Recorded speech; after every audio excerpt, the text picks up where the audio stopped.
Merhabalar sevgili izleyenlerim. Bugün sizler ile İstanbul'un en meşhur böreği Sarıyer böreği tarifini yapıyoruz.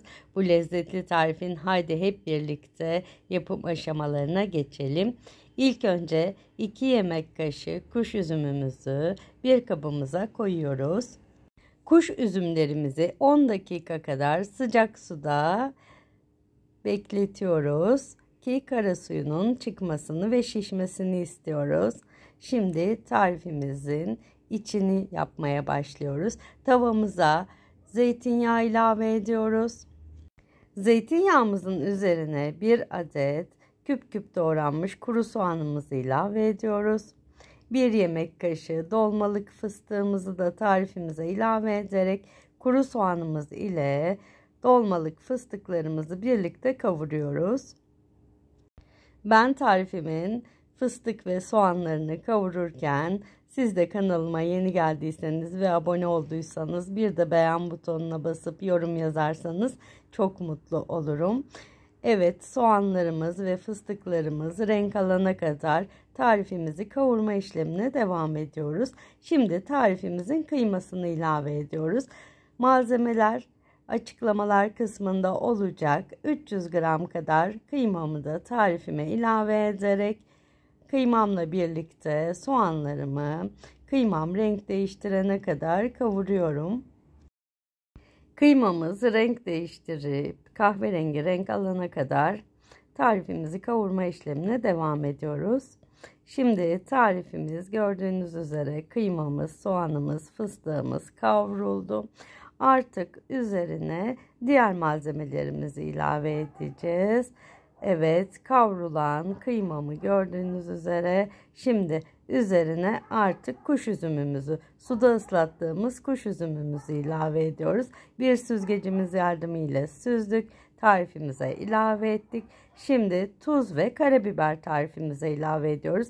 Dilediğiniz miktarda tuz ve karabiberinizi de ayarlayabilirsiniz. Ben birer tatlı kaşığı kadar kullandım.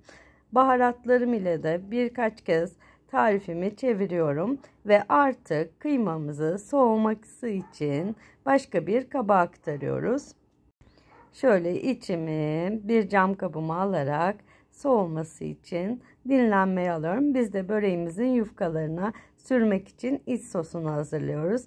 1 çay bardağı zeytinyağı, 1 çay bardağı süt ve 1,5 yemek kaşığı kadar erittiğim tereyağımı tarifime ilave ediyorum.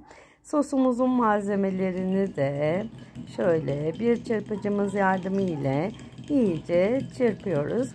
Tarifimizde hazır baklavalık yufka kullanacağız. 15 adet yufka kullandım. Baklavalık yufkalarım kurumasın diye üzerine ilk etapta örterek çalışmaya başlıyoruz.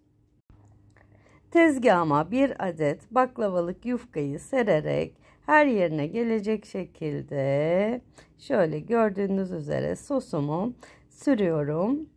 Tekrar burada hatırlatmak istiyorum. Hazır baklavalık yufka ile çalışırken biraz hızlı davranmak gerek. Çünkü baklavalık yufkalar çok hızlı kuruyabiliyor. Şimdi ikinci katı için diğer baklavalık yufkamı da diğer yufkamın üzerine seriyorum. Bu katımızı da sosluyoruz. Dediğim gibi her ruloda 5 adet hazır baklavalık yufka kullanacağım. Evet, bu yufkamıza da sosumuzu iyice sürüyoruz. Bu soslama işlemi önemli. Böreğimizin çıtır çıtır katlarına ayrılmasını sağlayacak. 3. kata geçiyorum.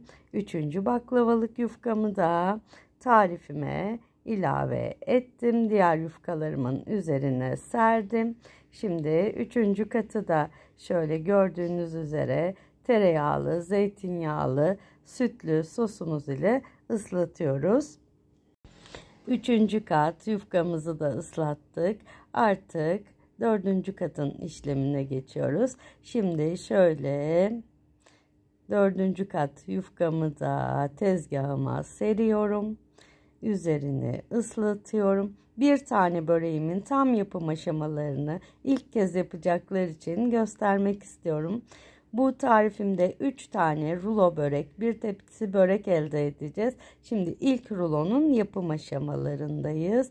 Evet, 4. katıma da gördüğünüz üzere sosumu sürdüm. Artık son kata geçiyoruz. 5. kattayız. Evet, şöyle 5. kat yufkamızı da seriyoruz ve bu yufkamızın üzerini ıslatmıyoruz. Artık tarifimizin içini koyacağız. Tarifimin içini yufkamın geniş kenarına koyuyorum. Şöyle kıymalı karışımımızı yufkamızın geniş kenarına bir kaşığımız yardımıyla koyuyoruz. En başından en sonuna kadar içimizi videoda gördüğünüz şekilde tarifimize yufkalarımızın üzerine koyuyoruz. Şimdi koyduğumuz yufkalarımızı yine videoda göreceğiniz üzere şöyle bir elim ile düzeltiyorum ki böreğim düzgün sarılsın ve artık sarma işlemine geçiyorum. Yufkamı kenarlarından şöyle kaldırarak sarmaya başlıyorum. Sıkı sıkı biraz sarabilirseniz çok daha başarılı bir börek elde edersiniz. Evet, yufkamızı sardık. Ortadan ikiye şöyle katlayarak şekilde videoda gördüğünüz gibi bir börek elde ediyoruz. Böreklerimizin hepsini yaptık. Şimdi artan sosu böreklerimin üzerine sürüyorum. Kalan sosu gördüğünüz üzere ve böreklerimi 200 derece fırında üzeri iyice kızarana kadar pişmeye göndereceğim. Her yerine tarifimin sos değmesi önemli. İyice kızarması için böreklerimin her yerine sos değmesi önemli. Biz artık soslandık ve fırında pişmeye gidiyoruz. Böreklerimiz pişti, fırından çıktı. Çıtır çıtır oldular. Şimdi soğuması için bir tanesini tezgahımın üzerine alıyorum. Evet, bir böreğimi tezgahımın üzerine aldım. Dilimledim. Tarifimi yapan, deneyen herkese afiyet olsun. Sevgiyle kalın, hoşça kalın. Bir sonraki lezzetli tarifte görüşmek üzere.